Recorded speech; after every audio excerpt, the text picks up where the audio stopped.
Are you in fashion? Having a big business and making lots of stuff has never been a motivation for us. How I measure my success or the success of my brand is nothing to do with how many stores or how much stuff you make or how much reach you have. It's entirely around just whether the product's good and whether there's a community of people who also like it. And it's nice to be able to make a buck at the end of that, and crucial to make, speaking of sustainability, you need to sustain a business. My heels are killing me. Hi, I'm Sonia Sly, and this is a bonus episode, lucky you, of Heels, recorded during ID Fashion Week at the Dunedin Public Art Gallery. Now, apologies for the quality of audio as it was recorded live, and it's an interview with designer Karen Walker, where she was a guest judge at the ID International Emerging Designer Awards as part of ID Fashion Week. And I started with a bit of a fun question. If you had no option but to lose one of your senses, because it would save the world, which one would it be and why? No, I need touch because feeling fabrics. I need my nose because we make fragrance. I need my eyes because everything we do is to do with eyes. I need my hearing because music's very important to me. So I guess taste, but then what's life when you can't taste the wine at the end of the day or the... Yeah, I know. It's a bit of a tough call. And just so you know, Karen wanted a sixth sense. Talk about cheeky.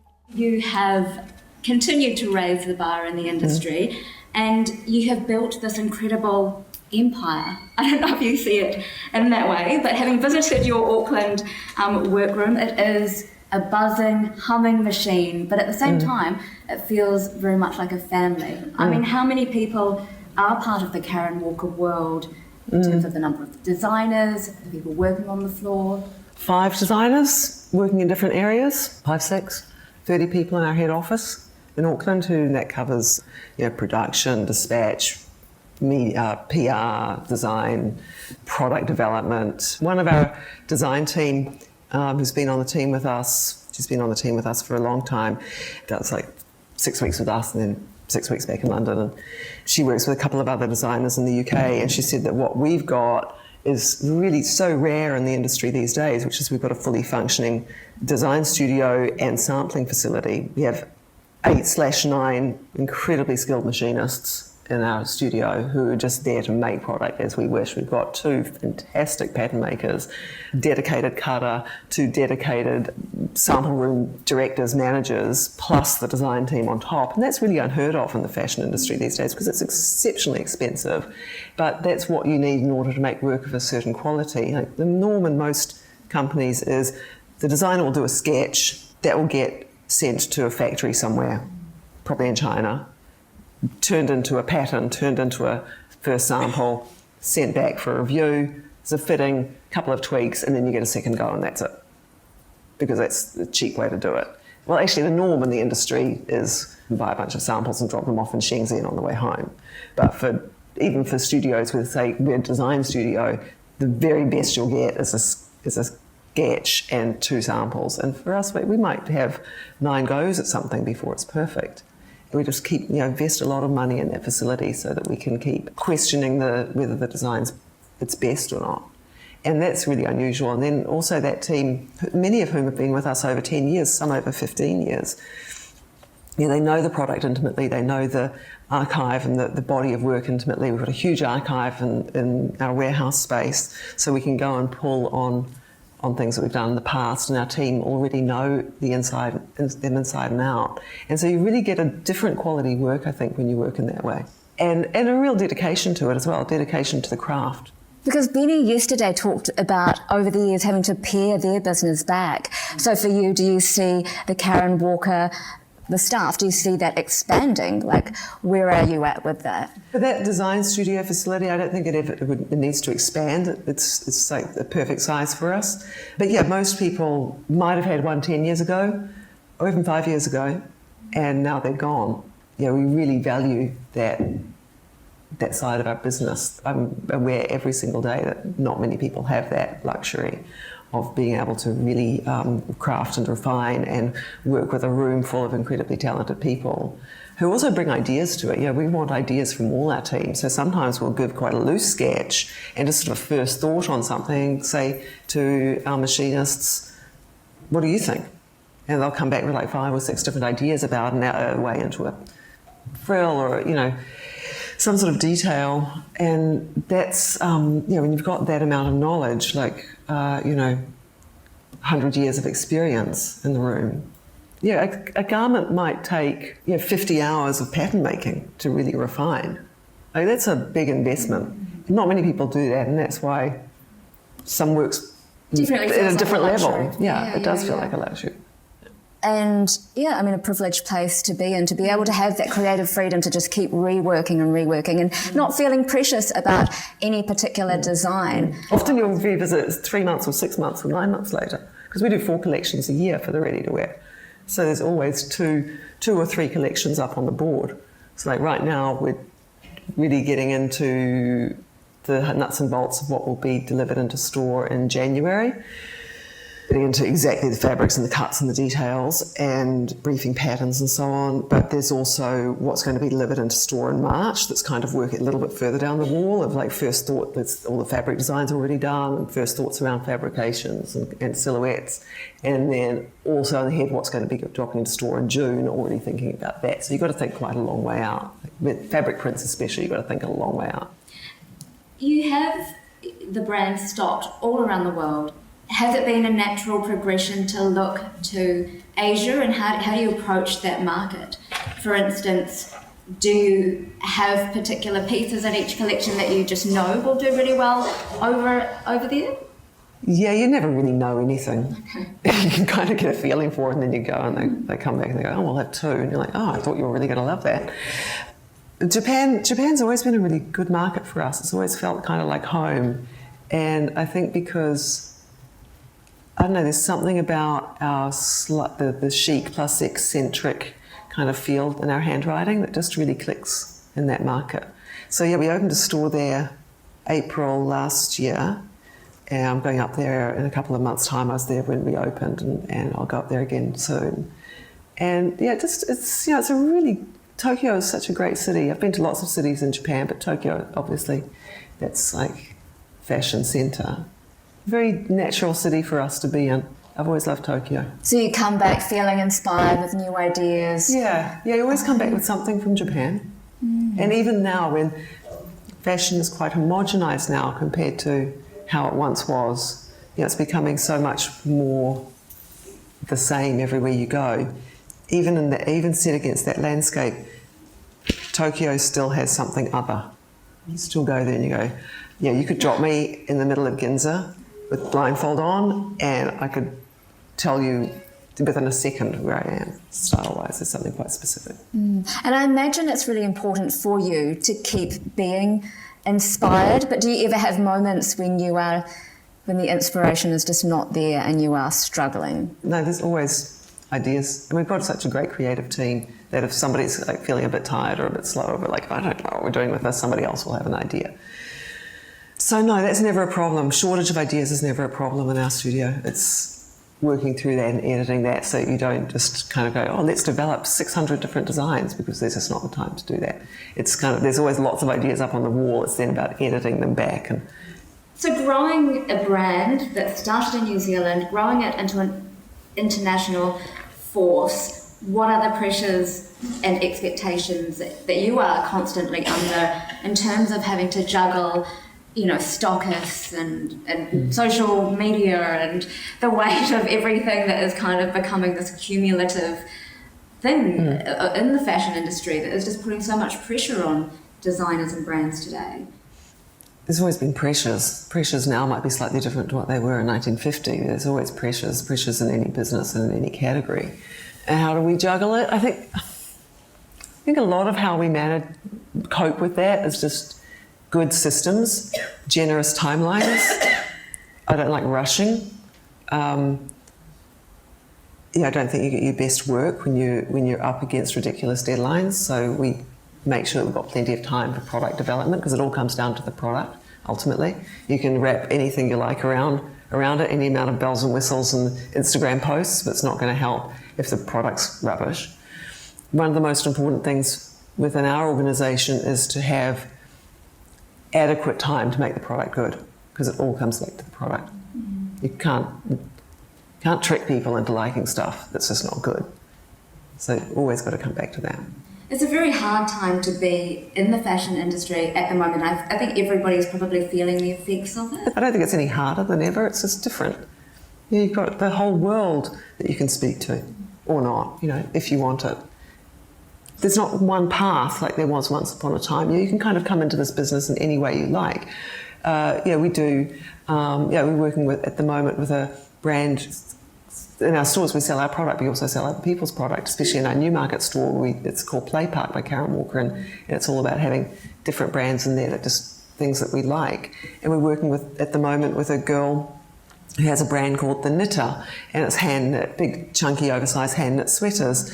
She has like 10 or 15 knitters in Auckland who knit for her, and she's got very cool designs, great colourist, great silhouettes, a big following, and they're expensive because they're hand knits. They're $7.50 to $8.50 New Zealand retail, which for an audience that's used to being able to buy a sweater for maybe $20, that seems very expensive, but there's a reason it's $850 because somebody sat there and knitted it.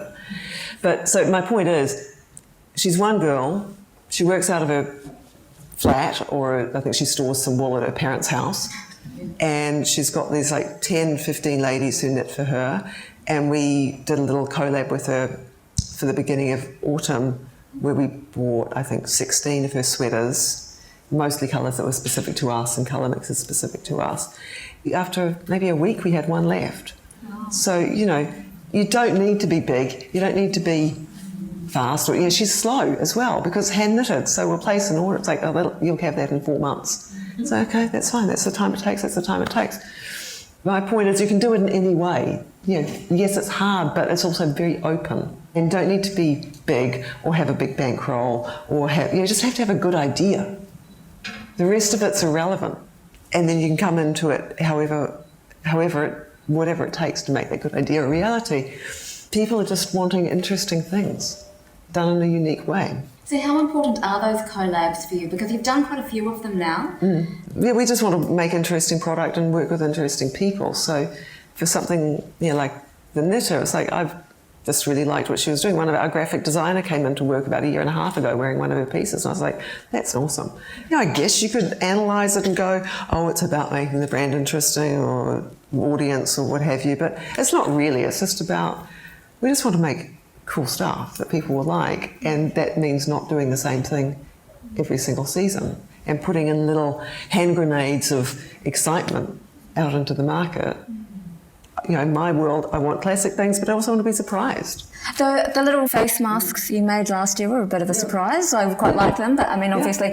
Somebody else had gone away and discovered that merino wool cuts out 99.999% of bacteria from the air and just attracts it like a magnet, and had developed a lot of time, years, into turning that into face masks. It's targeting primarily China, but also New Zealand and India and Japan, and going into lots of markets now. And for us, it was just it's just actually a really awesome product that's really incredibly made. And actually, a friend of mine the other day bought one because her sister's in the middle of chemo, and she was told she can't basically go outside and breathe anything, and if she does, she'll get sick, and so she needs to wear a mask. And I was like, oh, didn't think of that. Changed her world. We turn down 9 things out of 10 because it's something because it might be something I'm not interested in, or I don't feel I have something unique to say. That commitment, I love that commitment, and I think that says a lot about the brand, and you can see it through every one of your collections, and I think that's what has been the foundation, obviously, of its growth. Now, we can't escape the fact that the 2018 Ethical Fashion Report came out. In terms of shift in thinking about environment, sustainability, whether it's politics or the social context of fashion, that, all of these things start to permeate the fashion industry. And as you sort of see with a lot of the emerging designer collections, those things are very immediate in what the designers are expressing. And for you, as a brand that is established, what are the particular challenges that you're faced with in kind of moving the brand towards a way of thinking that is better for the environment or feels for you, puts you in a place where you feel okay about being in the industry? Number one thing is any industry that's in the business of making things is having a cost. Sitting here right now, we're having a cost, breathing. So how do you live with that and do what you do in a way that you're comfortable with? And the number one thing for us has always been that we make good product that is designed to lay in somebody's wardrobe for decades, if not lifetimes. I was at the hairdresser the other day and the lady next to me said she'd bought a coat from us, an Italian wool flannel coat 10 years ago, and she'd just been about to pass it down to the second-hand shop, and her mother had seen it and went, I want that coat, and had done some, adjusted it to fit her or what have you, and was wearing it now. And that's exactly what we go into our product. That's why we spend so much money on making quality designs and really invest in that, and then invest in making them extremely well, because we don't want to make disposable things. We want it to be in your wardrobe for years and then be passed down to somebody else. My daughter's wearing a lot of my hand-me-downs now, and a few of them got holes, and it's fine. It's for the weekend running around. So number one thing for me is we don't want it to be disposable. We don't want it to be for one season. We want it to be beautifully made. We don't want to fill your wardrobe with stuff, and we certainly don't want to fill landfills with stuff. We make very small amount, very few things that we design, and ready-to-wear we make more than 100 of. It's very small runs. It's high quality and very small runs. It's not about selling lots. It's just less, make less stuff and make it really well and have it last. That's kind of crucial. It's part of our heartbeat. Where was I somewhere recently? I was doing a thing, this Q&A thing like this in Sydney, and somebody said something about wanting the business to grow, and I was like, having a big business and making lots of stuff has never been a motivation for us. How I measure my success or the success of my brand is nothing to do with how many stores or how much stuff you make or how much reach you have. It's entirely around just whether the product's good and whether there's a community of people who also like it.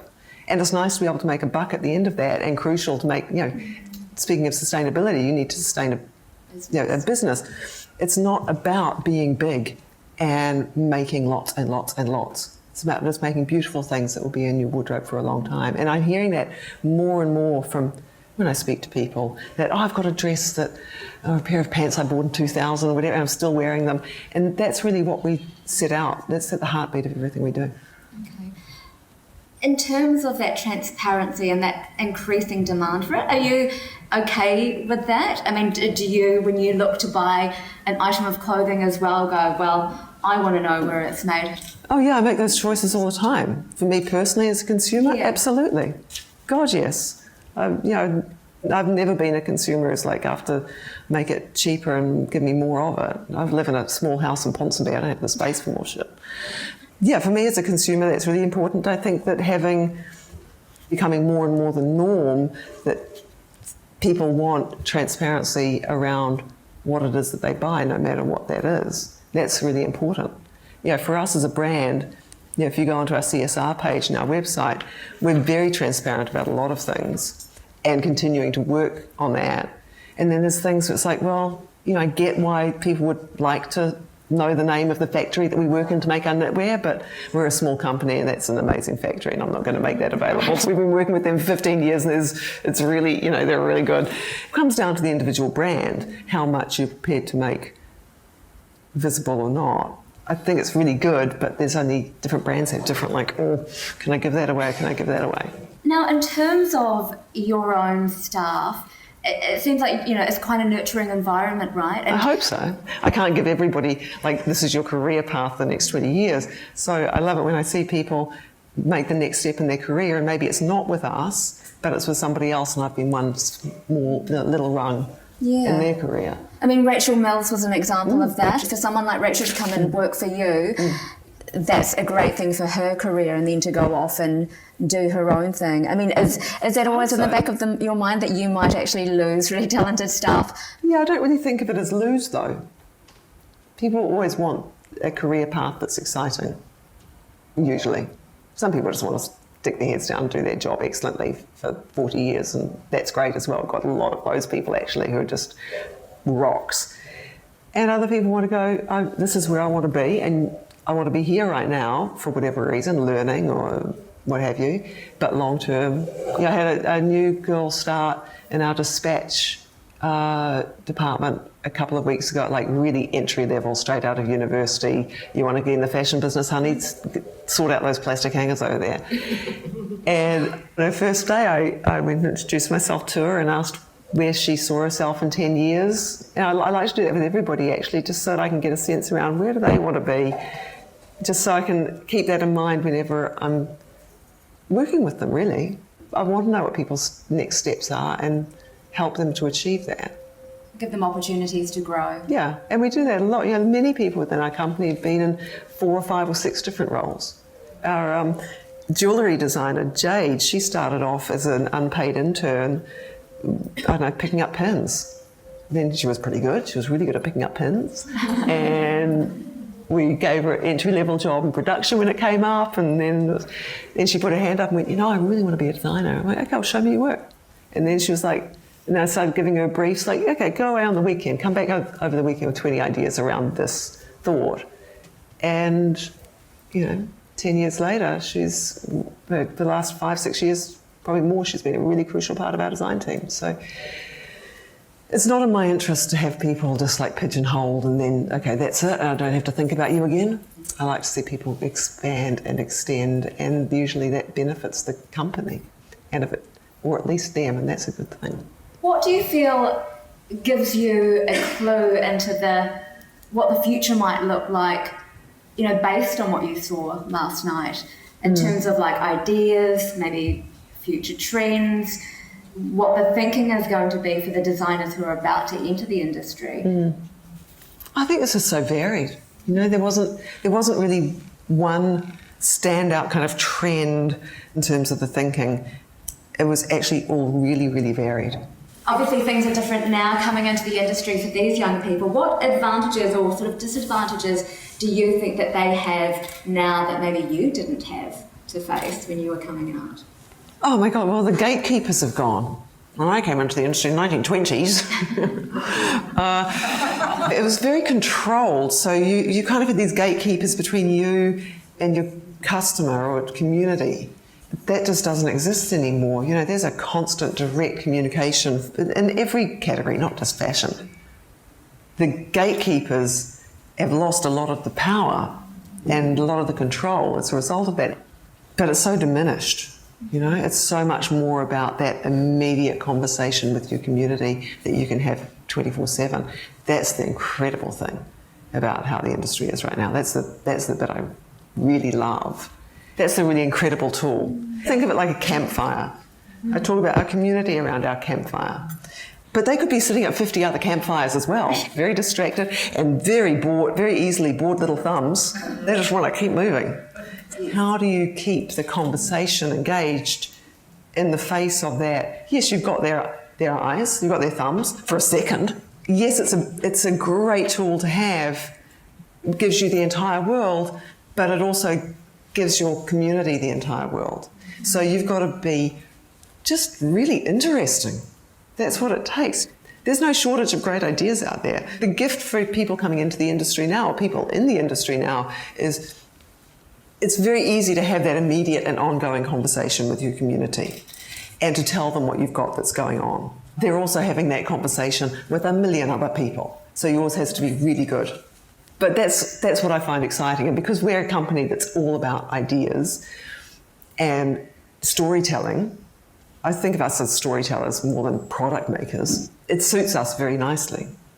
But for other brands who maybe aren't such good storytellers, I can see a struggle there. Now, are there any questions from the audience? One hand gone up. You get to speak first. So while there were a few questions from the audience, Karen was very candid and animated in telling us about her experience earlier this year as part of the Commonwealth Fashion Exchange. The whole thing was actually completely bonkers. We got an email out of the blue from a PR company in the UK asking us if we'd be involved in this Commonwealth Fashion Exchange. we were like, oh, that all sounds a bit hard and a bit difficult and you know, not much time, and red carpet, we don't do red carpet, and, you know, you just know. Everyone's really busy, and then they came back and went, oh, you know, can you rethink it, it'd be really good. And at that point, our creative director said, you know, you've just made that decision by yourself, why don't you just talk to your team about it? And I was like, oh, okay, that's the point. So gathered the some key people who'd have to be working on the project together and told them about it. And they're like, are you out of your mind? Of course we have to do this. And I'm so glad they did, because it was one of the best things I've ever done, actually. The Commonwealth Heads of Government meeting was held in London last month. As part of the lead up to that, Buckingham Palace wanted to do a project where they would highlight the Commonwealth and creativity. And so they worked with a PR company to come up with an idea, which was 52 countries in the Commonwealth. Let's take designers from 26 of them and artisans from 26 of them and pair them up. And each of those couplings will make a red carpet gown using the designer skills and the artisan skills. I said, you know, if we can work with Cook Islands to Vai, and which is Cook Islands quilting, which is, you know, big graphic shapes and strong colours, and then gorgeous little blanket stitch or other stitching around it. And I've always wanted to do something in that area, but never had the right project. And they're like, yeah, awesome. And so then I said to my team, well, you've got a week to find some incredible artisans here in Auckland who can partner with us on this. And they found, you know, in typical New Zealand fashion, it was like, oh, my boyfriend's mum has a friend who blah, blah, blah. And within a week, we had this incredible team. So Tukua Turia, who was one of the most incredible women I've ever met. And she was our lead artisan, and she had 2 people also sewing with her, and then 2 support crew. And they took on this project, which was really completely bonkers, and they didn't need to do it, but they did it because the culture of their society is very important to them, and they wanted to get it out there, and also as a form of self-expression. And so together we made this dress, which was this Italian wool flannel, dusky pink, strapless gown, sort of huge full-length skirt with tons and tons of fabric in it. And then it was covered in these Cook Islands botanical motifs, 9 different flowers from the Cook Islands, you know, jasmine, frangipani, orchid, hibiscus, different types of stitching, so like chain stitch, feather stitch, mountain stitch, blanket stitch. And Takura and her team did all the stitching. It was 1,000 hours of stitching. Wow. Which they did over 3 weeks, or maybe it was more like 5 weeks over summer. Takura cancelled her holiday back to the Cook Islands, and they just hunkered down.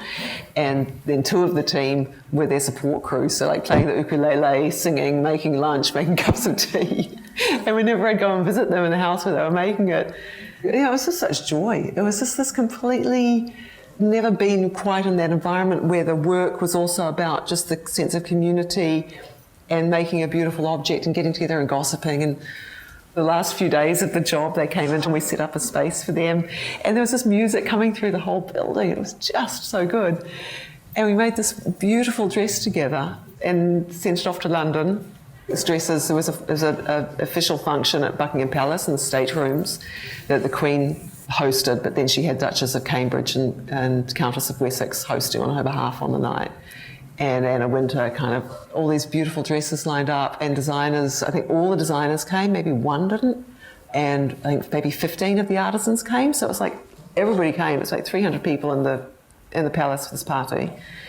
You know, I was like, oh, I'm not sure if I really want to go to that. And then I watched season 2 of The Crown, and I was like, okay, I'm going. It's a fabulous party, and the dresses looked incredible. We hosted Takura and brought her with us to London. And so she came to the palace with me, and you know, the Duchess of Cambridge was coming around talking to everybody, and she was so interested in what we did. And Anna Wintour said to Takura, I like your dress. And Takura goes, thanks, I made it myself. Fabric she bought at a local fabric shop. It was just gold. And Takura and I speak probably every 2 weeks. They're now doing classes into Vai in a community space in South Auckland, where they're getting people from any walk of life, any cultural community to come in and learn how to make Te Vai. And yeah, that was her big thing, spreading the word and, you know, having Te Vai continue into the next generation. And one of the things we did when we were in London was I arranged to take her to the Oceania department at the British Museum at their off-site storage facility at Blythe House. They had pulled out all their te vai vai that they have in the British Museum. They've got about 12 te vai vai. So we got, behind the scenes, which is fantastic. And with the head curator for the Oceania department in their office, and then they'd roll out te vai vai, and Tukua would tell them what the flowers were and what the stitches were, and then she'd tell them how bad it was. After we left, she said to me, I think I just have to make them a really good one. And then the next week I got an email from the British Museum saying, do you think Tukua would be open if we commissioned her to make a te vai vai, like to her standards? And she's just almost finished it. That was something other. That was completely outside of what we normally do. Probably the most rewarding thing I did last year. And it wasn't just about going to Buckingham Palace and knocking back champagne for 3 hours. It was just about making this beautiful thing, which actually there's a few other things coming off that now as well that I can't talk about yet. But it's just kind of this, I don't know, there was just something so, just people really connected, and I'm very, very proud of that piece. I'm Sonia Sly, and that was designer Karen Walker in a public Q&A session recorded live at ID Fashion Week in this bonus episode of My Heels Are Killing Me. Which also, incidentally, brings this season of My Heels Are Killing Me to a close. But I'll be back in September or around October with a brand spanking new season. So stay tuned for that. And in between, I'm beavering away on a brand new series based on women's suffrage, as this year marks 125 years since women received the right to vote in New Zealand. And just quietly, I've snuck in a few fashion stories too. But in the meantime, here's something to keep you on your toes, or at least at the edge of your seat. The night Dean Fuller Sands disappeared, he wasn't meant to be alone. So the fact Dean was fishing on his own when a rogue wave ripped him off the rocks at Whatipu was just horrible, dumb luck. At least, that's what everyone thought back then. And as the search for Dean went on, it never crossed anyone's mind that it could be murder.